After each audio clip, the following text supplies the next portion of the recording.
మనము క్రతువులు చేస్తూ ఉంటాం, పూజలు యజ్ఞములు యాగాలు ఇవన్నీ చేస్తాం. స్వామి వివేకానంద చెప్తారు, భగవంతుడి యొక్క మూలం తెలియాలంటే ఇవి కాదని చెప్పాడు. యజ్ఞములు యాగములు గుడులు గోపురములు ఈ తీర్థయాత్రలు ఇవేవీ కాదని చెప్పాడు. కానీ మనం ఏం చేస్తున్నాం, ఇక్కడే తిరుగుతున్నాం. అందుకేంటంటే మనం ఇంకానే పసిపిల్లల్లా ఉండిపోతున్నాం అన్నమాట. తత్వంలోనికి వెళ్ళాలంటే కనుక కనీసం ఒక మాటనైనా నాకు ఈ రమణ మహర్షి ఒక మాట నాకు ఒకటి జ్ఞాపకం వస్తుంది. నీలో నువ్వు ఉండడమే పుణ్యం, నీలో నువ్వు ఉండకుండా బయట ఉంటే అది పాపం అని చెప్పేసి. సత్సంగం ద్వారా తప్ప ఏ వ్యక్తి సంస్కరింపబడని వేదాలు చెప్తున్నాయి.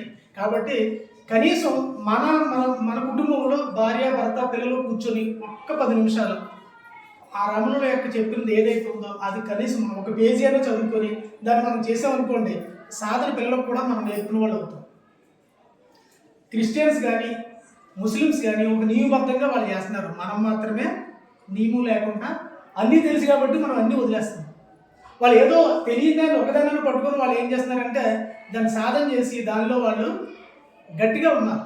మనము ఎవరిని మార్చలేం, కానీ మళ్ళీ మనం మార్చుకునే ఒక అవకాశం అయితే మనకే ఉంది. మనం ఎవరిని మార్చాలని అనుకోవడం కూడా అది అజ్ఞానము, అవివేకమే.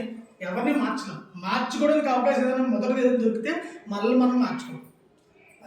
ఈయన అంటారు స్వామి వివేకానంద, మనసు ఎలాంటిదంటే మీ అందరికీ తెలుసు, కోతి అన్నారు. ఎలాంటి కోతి అంటే కళ్ళు దాగిన కోతి అన్నారు. కళ్ళు దాగిన కోతికి తేలు పుట్టిందట. ఇంకెలా ఉంటుంది?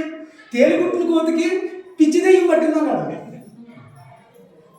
అంటే ఎలా ఉంటుంది మనసు?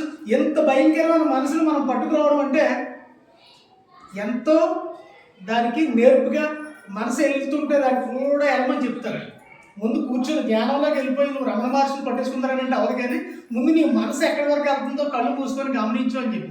అది ఎంత దూరం వెళ్తుందో అంత దూరం ప్రశాంతంగా దాన్ని కూడా వెళ్ళి ఇక్కడికి వెళ్ళావు కదా, ఇప్పుడు దాన్ని వెనక్కి పట్టుకురావడానికి ప్రయత్నం చేయమని చెప్పించాను. కాబట్టి మన మనసును పట్టుకోవడమే రమణ మహర్షిని యొక్క పట్టుకోవడం అని నా అభిప్రాయం. పెద్దలు ఉన్నారు, మరి మంచి విషయాలు మనకు చెప్పారు. నిజంగా మనకు చాలా అదృష్టం. రమణ మహర్షి అరుణాచలంలో పుట్టుంటే మనం ఇక్కడ ఈరోజు మనం సత్సంగం చేసుకుంటాం అంటే నిజంగా శివరామకృష్ణ గారిలో ఆ ప్రేరణ చాగంటి కోటేశ్వరరావు గారు ఒక వాక్యం ద్వారా వారికి రావడం, వారేదో ఇలాగే ఒకరోజు ఆ రమణ మహర్షి వారి యొక్క పటాన్ని వారి ఇంట్లో పెట్టుకుని జ్యోతి ప్రజ్వలనం చేయడానికి అని చెప్పేసి శర్మగారిని పిలిస్తే శర్మగారితో పాటు నేను వెళ్ళాను. ఆ రోజు మొదలైన జ్యోతి ఈ రోజు అలా కంటిన్యూ వెలుగుతూనే ఉంది.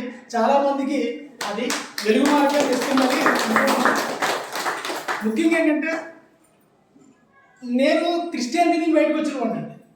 13.5 సంవత్సరాలు పాస్టర్గా పనిచేసి చాలామందికి బాప్తిజం ఇచ్చి ఫిలాసఫీ చెప్పిన వ్యక్తిని, ఇన్ని చేసిన వ్యక్తిని నేను మళ్ళీ హిందూ ధర్మంలోకి రావడం అంటే ఇంకా ఇలాంటి మహాపురుషులు ఇప్పుడు ప్రిన్సిపల్ గారు అవ్వనివ్వండి, గూడు సత్యనారాయణ గారు అవ్వనివ్వండి, లేకపోతే విశాఖపట్నం రఘువరం గారు అని వీరు ఈ సహచర్యంలో నేను కొంచెం మళ్ళీ హిందూ ధర్మంలోకి రావడానికి ఒక అవకాశం వచ్చి ఇప్పుడు పూర్తిగా హిందువుడిగా జీవించాలని నేను ఒక నిర్ణయం తీసుకున్నందుకు కారణం ఏంటి, వీరి యొక్క సత్సంగం వలనే.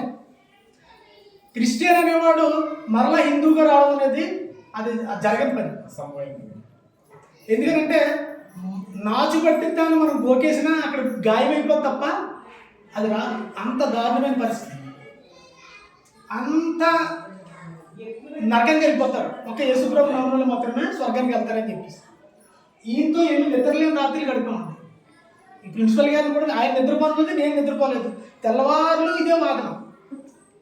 ఆయన ఒకటే చెప్పారు, మీరు బైబిల్ ఎంత బాగా చదివారో రామాయణం మీకు తెలుసా అంటే తెలుసు. రామాయణ సినిమా చూసారా? సినిమా చూసి రామాయణం అనుకున్నారా? అది చాలా చిన్నది అది. కానీ రామాయణం మీకు చదవండి, బైబిల్ చదవండి, అప్పుడు తత్వం ఏంటో తెలుస్తుంది. అలా భాగవతం కూడా చదవండి, ఆ తత్వం ఏంటో తెలుస్తుంది అని చెప్పేసి అనేసి ఆయన్ని చాలా దారుణంగా నేను అంటే ఆయనకి నాకున్న చదువుని బట్టి ఆయన్ని చాలా ఘాటుగా మాట్లాడినా ఆయన నన్ను స్మూత్గా నన్ను ఇలా తీర్చిదిద్దాడు. ఈరోజు నిజంగా నేను అదృష్టవంతుడని నేను భావిస్తున్నాను. ఎందుకంటే ఇలా రావడం అనేది చాలామందికి ఇప్పుడు నేను బాప్తిజాలు ఇచ్చిన వాళ్ళు మీరు వెళ్ళిపోయారు, మీరు చూపించిన దారిలోకి మేము వచ్చాము, మీరు వెళ్ళిపోయారు, ఇప్పుడు మా పరిస్థితి ఏంటి అని చెప్పారంటే మళ్ళీ వాళ్ళని వెనక్కి మళ్ళీ సొంత గృహాన్ని తీసుకురావాలని ప్రయత్నం చేస్తున్నాం. కాబట్టి సత్సంగం అనేది చాలా చాలా అవసరం. క్రిస్టియన్స్ విషయంలోకి వస్తే ప్రతి వ్యక్తికి ఒక బైబిల్ ఉంటుంది. చిన్నపిల్లడికి చిన్న బైబిల్ ఉంటుంది, పెద్దవాడికి పెద్ద బైబిల్ ఉంటుంది. వాళ్ళు వ్యక్తిగతంగా వాళ్ళు చదువుకుంటారు, చదివిస్తారు కూడా. చర్చికి వెళ్ళారు అనుకోండి, ఇంట్లో నలుగురు ఉన్నారనుకోండి, నలుగురికి 4 బైబిల్ పట్టుకొని చర్చికి వెళ్తారు.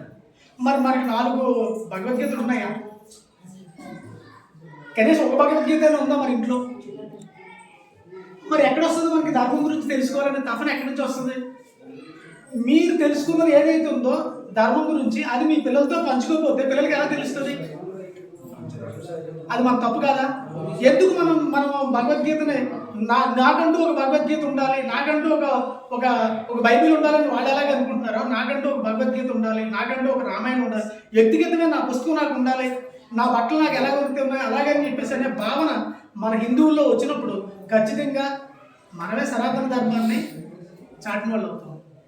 ఈ మంచి అవకాశం ఇచ్చిన మీ అందరికీ మరొకసారి ధన్యవాదాలు చెల్లిస్తూ, ఇప్పుడు మరి అక్కడ పూర్ణాహిత అవుతుంది, దానికోసం మన కోసం వెయిట్ చేస్తున్నారు. అందరూ వెళ్ళి అక్కడ చేతులు యోగా మాస్టర్ కూడా ఏదో కొన్ని విషయాలు చెప్తారని అన్నారు, వారు కూడా రావాల్సిందిగా కోరుచున్నాం.